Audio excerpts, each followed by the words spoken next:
omega-3 fatty acids and polyphenols is they're the building blocks of health. They're the building blocks of your cells, your cell membranes, your metabolism, everything, really. These are pluripotent molecules. They do many different things in the bodies, but I'll talk primarily about the omega-3s. They do two very separate things, two groups of things. And one of the things that they do, which we don't talk very much about, is they help to stabilize cell membranes. Now, cell membranes are electrical, in a sense. Across the membrane, there is a voltage difference, and that's actually essential. It's what makes the membrane responsive, the fact that it is electrically active. That's how information, one of the ways in which information is transmitted. And one of the things that omega-3s do is once they're incorporated into the cell membranes, they make them less excitable.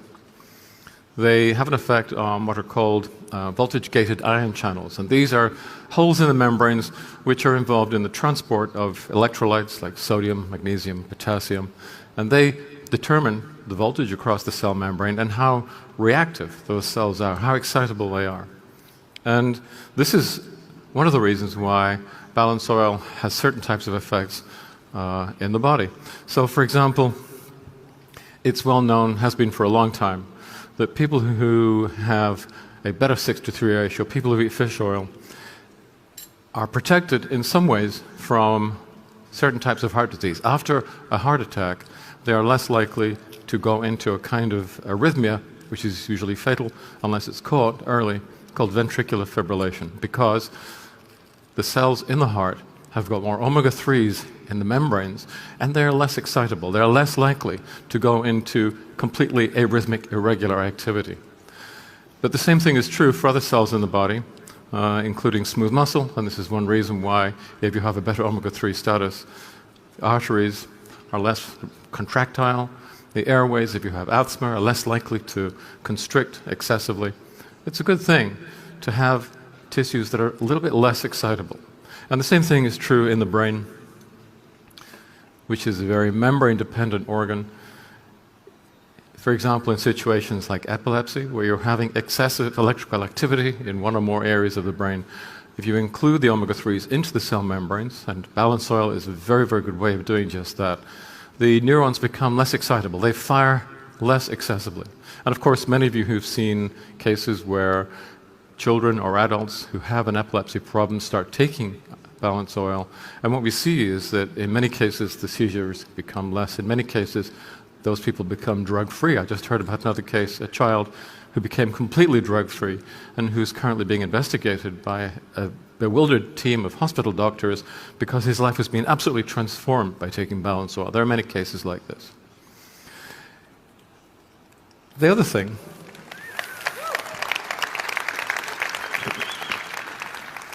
this is one very valuable and very important set of properties that the omega-3s have, EPA and DHA.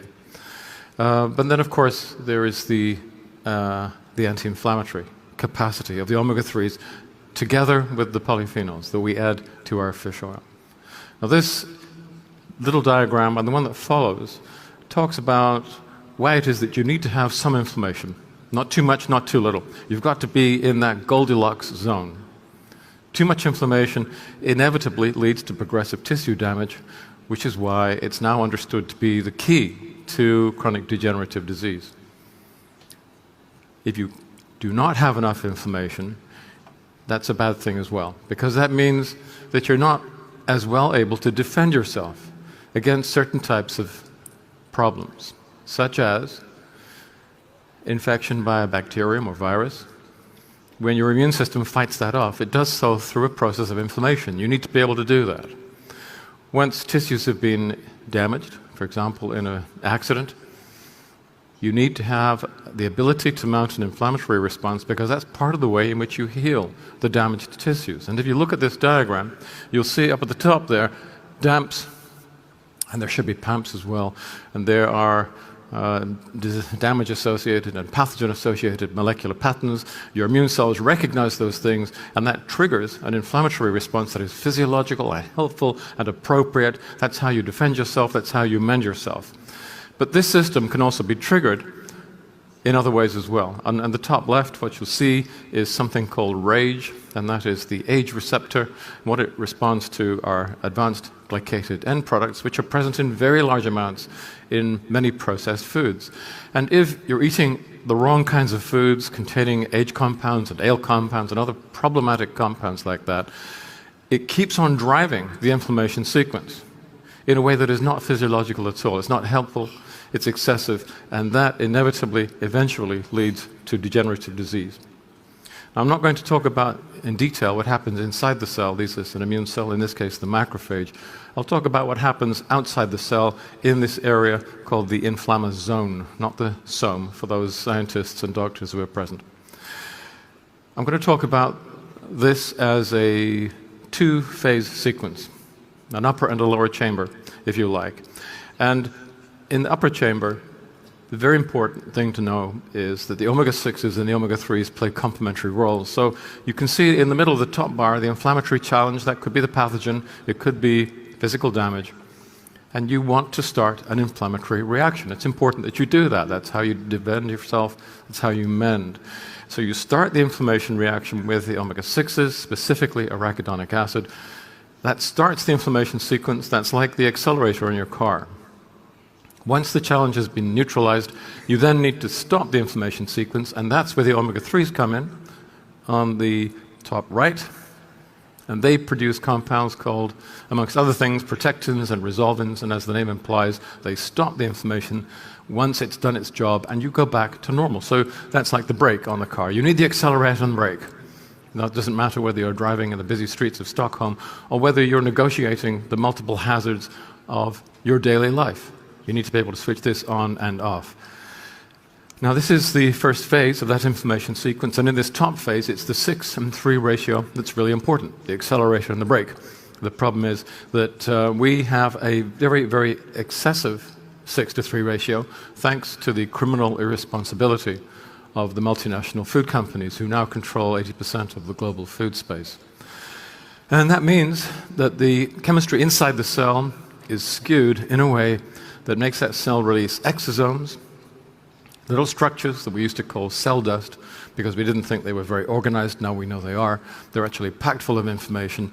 And if you have a very high 6:3 ratio, the cell releases these particles and they break down, and this switches on the second phase of the inflammasome. They release enzymes called matrix metalloproteases.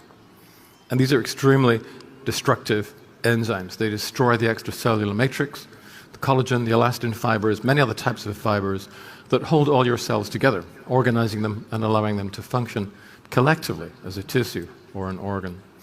Now, because these enzymes are so destructive, we have to keep them in check. And if you're eating a healthy diet, a diet like the one that we co-evolved with, you're eating large amounts of polyphenols, far larger than occur in the modern diet.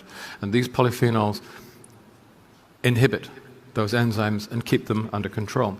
So here's part of the problem. The food industry gives us foods with a very high 6:3 ratio, and that means that the first part of this inflammatory sequence is overheating, and then the second thing that happens is if you're eating modern foods, they've taken a lot of the polyphenols away. So the second part of that sequence is overheating. You're releasing these enzymes all the time into your bones, your joints, your arteries, inside your brain, and they dissolve this matrix, this mesh of microfibers that is holding all of your cells together. The omega-3s and the polyphenols in balance oil stop the first sequence and the second sequence. Fish oil is simply not very effective on its own. Polyphenols are not very effective on their own unless you eat them in very large amounts. It's when you combine the two, that's when the magic happens. That's when the inflammation sequence becomes controlled.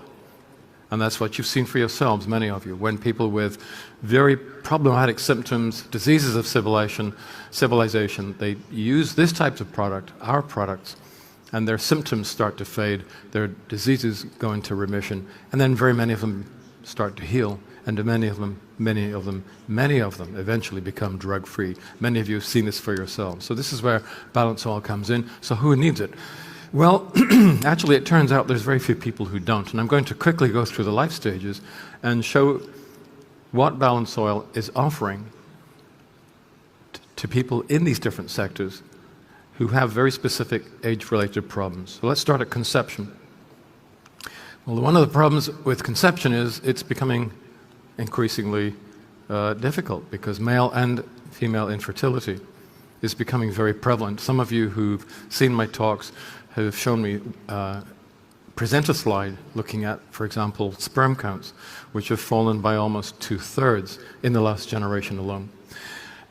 We know that in this problem, diet plays a very major role. We know that inflammatory stress reduces fertility, and poor diet is very much a part of that. We know conversely that a good diet containing larger amounts of omega-3s and polyphenols, an anti-inflammatory diet, is associated very strongly with improved male and female fertility. And one of the reasons for this is that the process of sperm formation and egg formation you can think of as a kind of very controlled inflammatory sequence. Too much inflammation disrupts that process. But there's structural things going on here too. We know that DHA, the fatty acid, is itself built into the head of the human spermatozoa.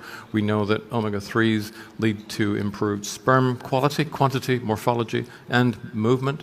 And we know that they improve oocyte quality. These are the this is what gives rise to the ovum and extends fertility. At least in preclinical studies, there's some clinical evidence for this too. And we know the polyphenols play a similar role. So the mechanism kind of fits. It fits the epidemiology. For people who are trying to conceive, balanced soil, I think, is actually a very important part of a fertility-enhancing program. During pregnancy and lactation, I think you all know that the developing fetal brain in the third trimester, perhaps the beginning, the end of the second trimester, and in the first year after birth, it's developing. It needs large amounts of DHA, but it needs EPA too. But for the mum as well, it's a pretty good thing to have balanced oil because we know that omega-3s reduce the risk of preterm labor and delivery. Now, because the fetal brain really needs these omega-3s, if the mother's diet doesn't include significant amounts of fish oil, and she doesn't have enough of these omega-3 fatty acids, the baby will steal them from her. If there isn't enough in the plasma, the baby will actually steal these fatty acids from the mother's brain, where they're stored. And so we see that in mothers who don't have good nutritional status to begin with, their brain actually shrinks in the last trimester because the infant is pulling all the omega-3s it can out of the reserve of its mother's brain so it can use them for itself. And this is implicated in what is known as baby brain. For those mothers who are in this situation, they become more forgetful. They actually lose a few IQ points. The brain is actually shrinking. And it's very connected also to pre- and postnatal depression. So balanced soil is a good thing for the developing baby. It's a good thing for the mum as well. And there is good work now. Some of this was done by people who are linked to my institute, the Institute of Food, Brain and Behavior. Professor Michael Crawford did a lot of this early work, one of my heroes. And he showed that giving omega-3s to very young infants, especially preemies, premature infants, helped them with visual and cognitive development. This is recognized by ISFAL guidelines, and they say that during pregnancy and lactation, mums should be taking at least 300 milligrams of DHA per day. EPA is also important. I think it's actually not a very good idea using these omega-3s individually. And moving seamlessly on to toddlers and teenagers, their problems are a little different. For those of you who have a toddler or a teenager at home, you know that these subhuman creatures can be really problematic. Mood swings, poor impulse control, all kinds of issues like that. And what we do know is that omega-3s, and to some extent the polyphenols, can help. They improve impulse control. And this has been shown in a number of controlled studies now, one of which again comes from my institute. Bernard Gesh, one of my colleagues, did this study at one of the British prisons. It was then repeated in a Dutch prison. Other work is going on at the moment, showing that these omega-3s, when combined with other types of micronutrients, had a really dramatic effect in reducing antisocial, aggressive, and violent behavior in youth and young adult prisoners. And it does the same thing in free-range teenagers as well, exactly the same thing. We know also that because the omega-3s are built into your brain cells, including the macroneurons that we know are important in summing different types of information so you can form a gestalt understanding, we know that in cases of children who have neurodevelopmental problems such as ADD, ADHD, dysphasia, dyspraxia, and all the rest of them, there's quite a large literature now showing that the omega-3s can be very helpful in these cases. And what we know from our own experience is that if we use balance oil in types of cases like this and combine it with xenobiotic, because in many of these cases there is a dysbiosis, we get super additive benefits. And again, I hear repeatedly, week after week, of very, very difficult cases who effectively are normalized by this combination of nutrient inputs. This has led to ISFAL guidelines again for infants from 1 to 18 months, 32 milligrams a pound of EPA and DHA, and for children from 1.5 to 15 years, 15 milligrams of EPA and DHA as well. Moving on to adults, a different category. Well, adults might not think that they need omega-3s, especially if they feel that they're healthy, but the problem is it's very hard now to find a healthy adult. You can tell this by looking at our appalling public health profiles. The multiple pandemics of chronic degenerative diseases, which we know are driven by chronic inflammation. We know that by the time you get into your, let's say, 60s or 70s, the odds are very high that you will have one of those conditions, if not more than one, and you'll be receiving medical treatment for them. But the point to make here is that all of these conditions, which are driven by inflammation, and they're known as inflammaging, we know that they're more and more common. We know that they're emerging in younger groups of patients. We see this happening right across the board. And it's happening to such an extent now that life expectancy is starting to fall in different countries around the world. We know that life expectancy has been falling for the last 4 years in the United States, for the last 3 years in the United Kingdom, and on current projections is going to fall another 4 years in the United States and another 3 years in the UK in the next 30 years. We're going down. We're going south. Everything is bad now and it's getting worse. And we're also seeing very similar falls in life and in health expectancy in many other parts of the world. So in China, where westernization is taking a terrible toll, the same thing is happening in India, same thing is happening in Germany, in Poland, in Ireland. We're seeing vulnerable groups, what we call bellwether groups, showing exactly the same decline in life and health expectancy. Now here is the point. Now these conditions all have long latent preclinical periods. So you can be forming atheroma in your arteries for 3 or 4 decades before your first heart attack. You can be losing bone for 30 or 40 years before the first fracture. The cartilage in your joints is thinning for a quarter century, if not more, before you realize that you have osteoarthritis. You get the point. For most of the course of these diseases, they're invisible. They're under the surface, where you don't know, and of course your doctors don't know because you're not presenting to your doctor. And we know this not only theoretically, but we know this objectively too, because when we study groups of young to middle-aged adults who think that they're healthy, what we find is when we look at them carefully, they already have the early signs of these diseases. They already have fatty streaks in the linings of their arteries. They're already developing coronary artery disease. We know that many of these so-called healthy young to middle-aged adults have osteopenia. They're starting to lose bone mineral density. They're already moving towards progressive liver disease. They're already starting to lose their brain cells. They have age-related cognitive decline. Not yet dementia, but they're moving there. They haven't noticed it yet. They're not diagnosed, but when we look for these conditions using very specific analytical tools, we find almost everybody has the seeds, the preclinical forms of one or more than one of these chronic degenerative diseases. And here's the point. If we can stop this excessive inflammation, we can stop the diseases from ever becoming clinical. So the population that thinks that it's healthy, that thinks that it's well nourished, we know that they're not. We know they're already ill, they just don't yet know it. And Balance Oil and our other products are the tools that they need to prevent them from becoming clinically unwell. Oh, thank you.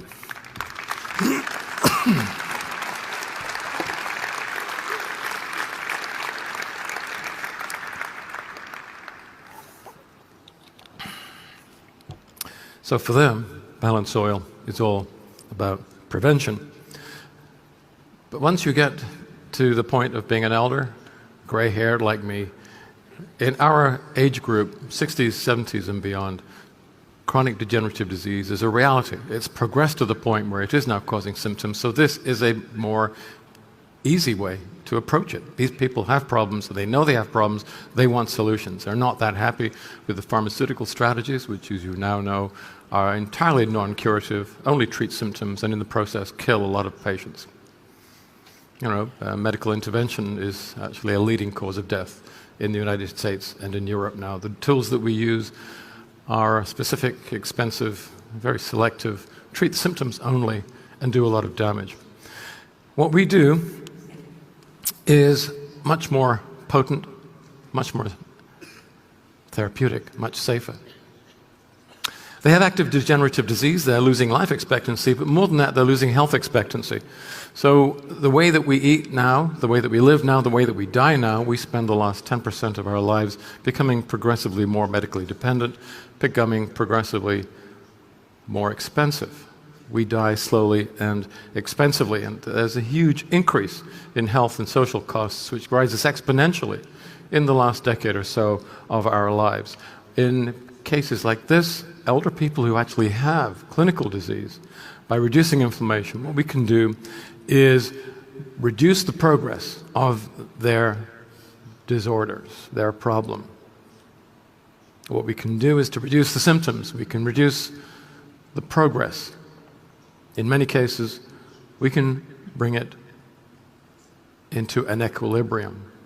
In many cases, what we see is a fundamental reassertment of normal metabolism, allowing the processes of tissue healing and regeneration to come to the fore.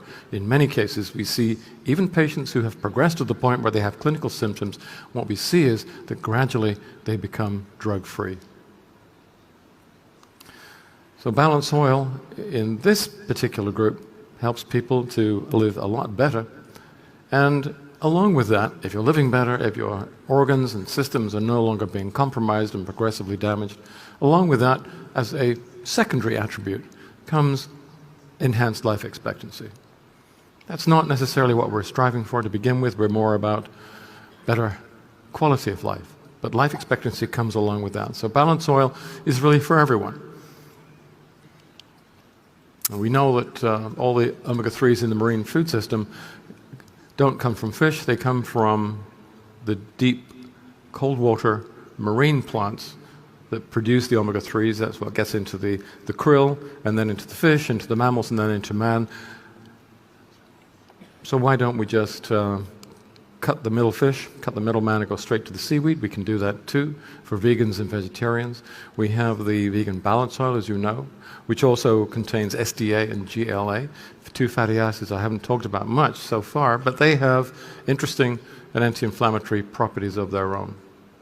We don't use the algal oil pure because not everybody likes the taste of the polyphenols that these seaweeds use, so instead we substitute them with polyphenols from olive, which have very similar characteristics. That is what causes the multiple benefits of Balance Oil. So the question then is not who is it who needs Balance Oil, who is it that Balance Oil could help, but who doesn't need it?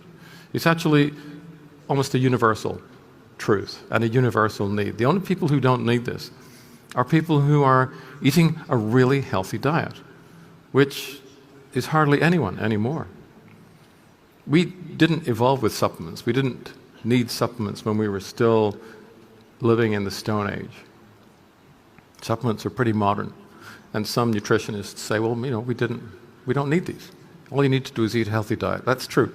If you're leading a physically active lifestyle, running at about, say, 3,000 to 7,000 calories a day, and eating only unprocessed foods, which are calorie light and nutrient dense.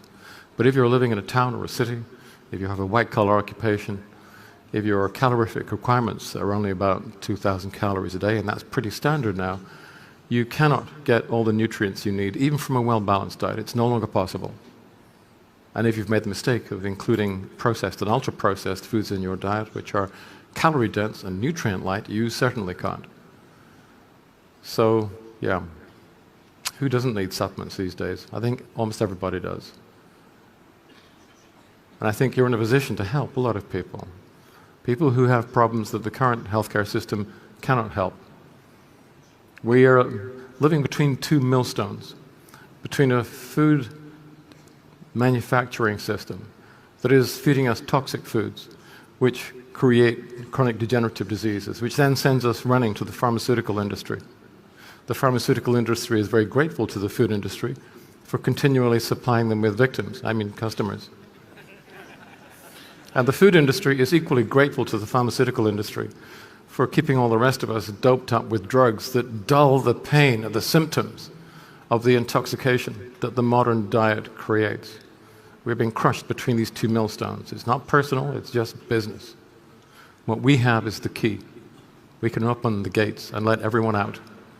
You can give everyone a much, much better life.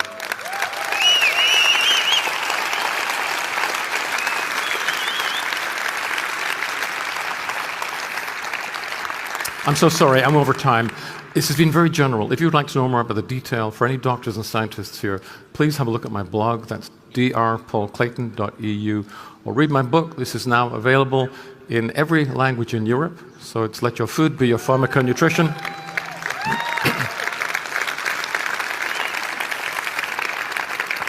Or Lass deine Ernährung deine Pharmakonutrition sein. And it's also in French and Dutch, Italian, everything else. Have a look at it, and then let me know what's wrong. Thank you.